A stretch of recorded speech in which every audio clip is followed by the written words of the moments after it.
Olá, boa tarde. Você acompanha agora as principais notícias do Brasil e do mundo desta sexta-feira. O Hamas libertou agora há pouco 13 reféns israelenses e 12 tailandeses depois de um acordo com Israel. Em troca, o governo israelense deve soltar em instantes prisioneiros palestinos. Entre as pessoas libertadas pelo Hamas estão mulheres e crianças que foram levadas pelos militares do grupo no ataque de 7 de outubro, quando o território israelense foi invadido e mais de 1.400 pessoas foram mortas. O grupo foi entregue a agentes da Cruz Vermelha. Os nomes dos reféns não foram divulgados até o momento. Ao todo, a expectativa é que 50 reféns poderão se reunir com suas famílias nos próximos dias. O governo de Israel acredita que 240 pessoas de diversas nacionalidades estavam sob o poder do Hamas desde 7 de outubro. A liberação dos reféns ocorre em meio a um acordo entre Israel e Hamas, que prevê uma trégua de 4 dias nos combates em Gaza. Enquanto isso, os palestinos tentam voltar para casa nesta sexta-feira, primeiro dia de trégua da guerra após várias semanas. O ruído da guerra foi substituído pelas buzinas dos engarrafamentos e pelas sirenes das ambulâncias. Milhares de pessoas arrumavam seus pertences em bolsas plásticas e, com as crianças e os animais de estimação nos braços, começaram a voltar para casa. Durante quase 7 semanas, os ataques israelenses à faixa de Gaza foram implacáveis. Mas, na manhã desta sexta-feira, não foram ouvidos mais tiros no sul do território palestino. Eu estava na escola, perto da capital. Fugimos da morte, da guerra, da destruição e da situação em que estávamos.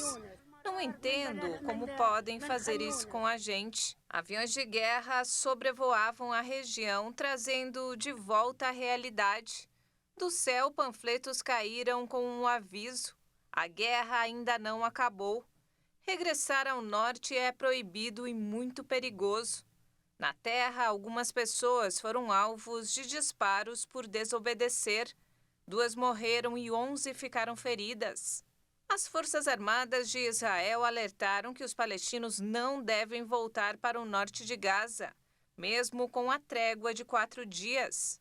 O acordo não significa um tratado definitivo de paz. E o Estado judeu garantiu que ainda pretende extinguir o Hamas. E a taxa de pobreza permaneceu estável na América Latina em 2023, afetando cerca de 183 milhões de pessoas. É o que mostra um relatório lançado nesta quinta-feira pela Comissão Econômica para a América Latina e o Caribe. De acordo com o documento, são cerca de 183 milhões de pessoas nesta condição na região, uma estagnação nos resultados para reduzir este índice, em um contexto geral de baixo crescimento econômico. O relatório estima que a pobreza vai afetar 29,1% dos latino-americanos este ano. Deles, 11,4%, o equivalente a 72 milhões de pessoas, vão cair na categoria de pobreza extrema, ou seja, aquela situação que não consegue cobrir suas necessidades alimentares básicas diárias. Os números são semelhantes aos reportados em 2022, quando a pobreza caiu para 29% da população da América Latina, e a pobreza extrema atingiu 11,2%, voltando a níveis semelhantes aos de 2019, na pré-pandemia. E aqui no Brasil, o presidente Lula vetou integralmente o projeto de lei que prorroga até o fim de 2027 a desoneração da folha de pagamento de 17 setores da economia brasileira. Com a decisão do petista, a medida termina em 31 de dezembro deste ano e 1 milhão de empregos podem ser fechados. O projeto permite que empresas desses setores substituam a contribuição previdenciária de 20% sobre os salários dos empregados por uma alíquota sobre a receita bruta do empreendimento, que varia de 1% a 4,5% de acordo com o setor e serviço prestado. Essa regra valeria até o dia 31 de dezembro de 2027. Segundo o movimento Desonera Brasil, que reúne representantes dos setores a ser desonerados, o projeto impacta 8.900.000 empregados formais diretos, além de outros milhões de postos de trabalho derivados da rede de produção dessas empresas.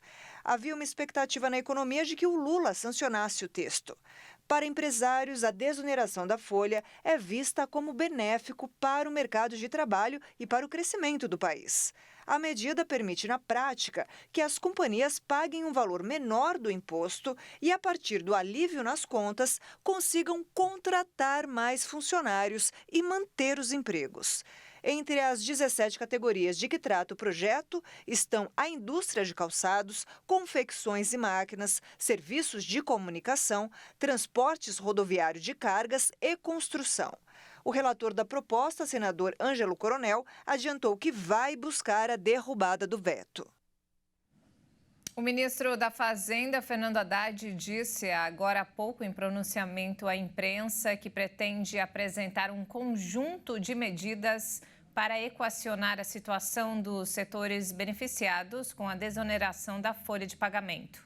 Segundo o ministro, a decisão do presidente Lula de vetar a desoneração faz parte de uma correção de distorções tributárias.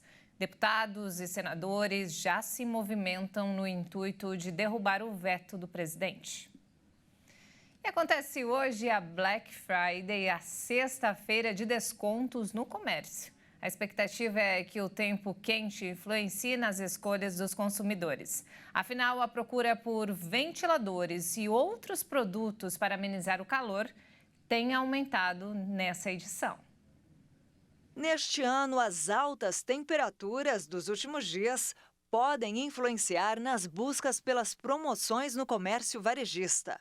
Um levantamento realizado pelo Google revelou que as buscas feitas pelos consumidores na internet até a tarde de quinta-feira são relacionadas a amenizar o calorão dos últimos dias. E o interesse não se limita a produtos como ventilador e ar-condicionado. Inclui itens como protetor solar e até desodorante. O bem-estar dos animais de estimação também está nos planos dos brasileiros. O tapete gelado foi o termo mais procurado ao longo da semana, um aumento de 25% nas buscas. O equivalente para humanos, o cobertor de resfriamento, ficou em quarto lugar entre os produtos mais clicados. Segundo a pesquisa, o crescimento também foi verificado em itens como ventilador de mesa, ar-condicionado portátil e frigobar. Claro, o desejo do consumidor de resolver logo a questão do calor. Apesar disso, os smartphones e eletrodomésticos continuam liderando as pesquisas. Mas o crescimento de itens como desodorante, por exemplo, revela importantes tendências de consumo. O levantamento ainda demonstrou que o consumidor parece estar mais otimista e com mais interesse em comprar na Black Friday deste ano. Nos últimos 7 dias, foi registrado um aumento de 50% nas buscas por produtos em comparação com o mesmo período do ano passado. E não temos mais tempo, essa edição fica por aqui. Mais informações ao longo da nossa programação. Muito obrigada pela companhia, uma ótima tarde para você.